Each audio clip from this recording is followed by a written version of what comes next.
nostra vetlla, la pregària, un moment difícil, el moment del silenci, perquè és el moment en què cadascú entra dins de cadascú, a dins seu.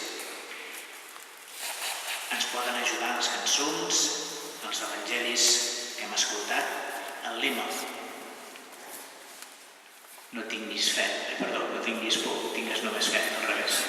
Perdó. Lapsus. No tinguis por, tingues només fe. Això és que ets de pregàries.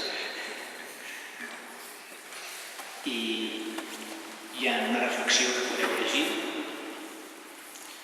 Com que em sembla que tots en sabem, doncs podeu llegir cadascú personalment. Us han repartit a la porta un paperet i també hi ha algunes persones que els hi han donat algun retolador per escriure. Els qui vulgueu, no és obligatori, podeu escriure en aquest paperet allò que em fa més por.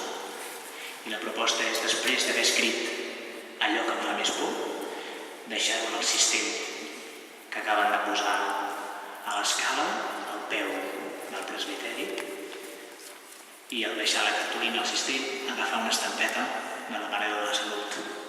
Deixem la nostra por i ens agafem a la nostra mare.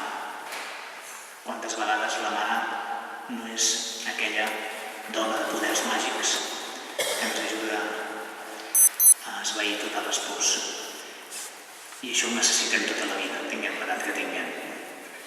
Doncs convidar-vos a tots a aprofitar aquesta estona i especialment ajudar-nos mútuament, doncs, aprofitant aquest silenci.